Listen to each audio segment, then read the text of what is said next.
Homélie du Père Gilbert Adam sur l'Évangile selon saint Luc, chapitre 6, versets 12 à 19. En ces jours-là, Jésus s'en alla dans la montagne pour prier, et il passa toute la nuit à prier Dieu. Jésus s'en alla dans la montagne pour prier en vue du choix de ses 12 apôtres. La prière doit naître en nous pour écouter et observer le silence de Jésus. La prière est un don qui demande d'être accueilli. C'est l'œuvre de Dieu qui exige un engagement et une continuité de notre part. Surtout, la continuité et la constance sont importantes.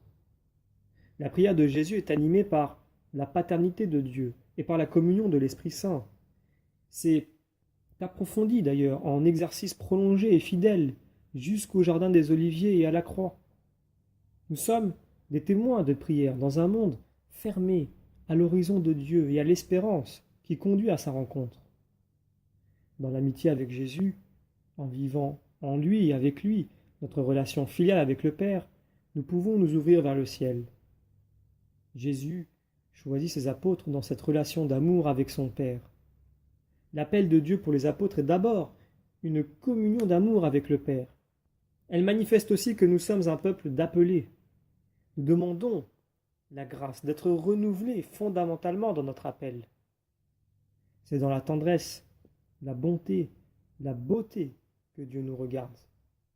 Notre corps, notre cœur, notre esprit, toutes les dimensions de notre être sont créées pour aimer Dieu.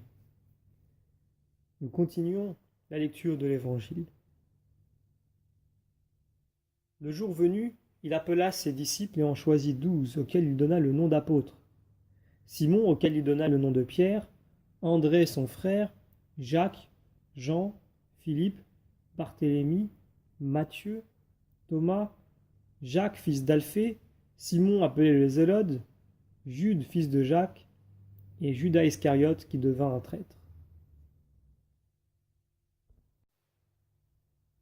Nous sommes devant une liberté humaine qui doit honorer ce qu'elle éprouve en elle-même devant l'appel de Jésus. La prière de Jésus sur la montagne nous indique qu'une chose importante est en jeu. Jésus nous fait entrer plus profondément dans la mission reçue.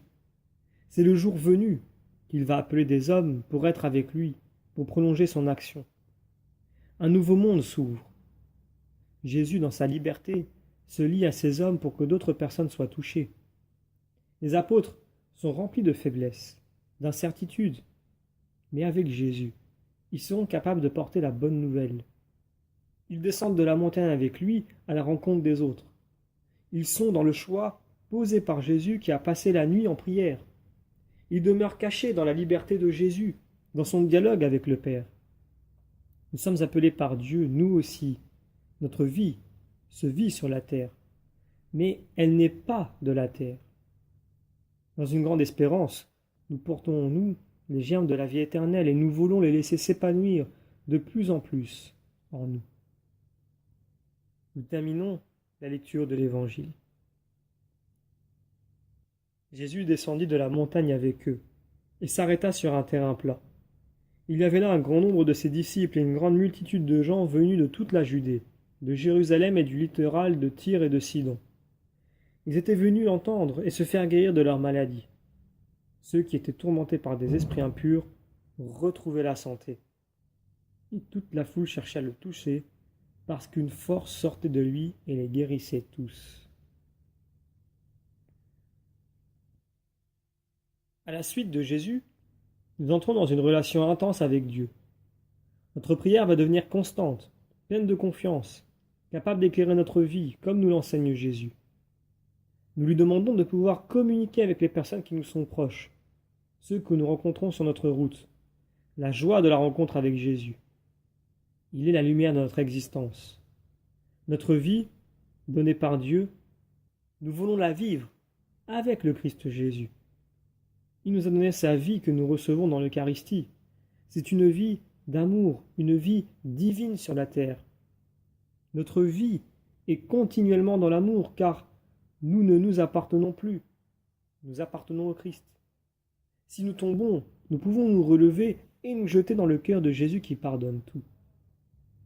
Soyez enracinés en lui, construisez votre vie sur lui. Restez ferme dans la foi, telle qu'on vous l'a enseignée, dit l'apôtre. Le Christ est dans notre cœur et nous croyons en lui. Il est dans notre vie et nous espérons en lui. S'il nous arrive à vivre des situations difficiles, il est là, déjà victorieux. Demandons à Dieu la grâce d'être renouvelés dans notre vocation.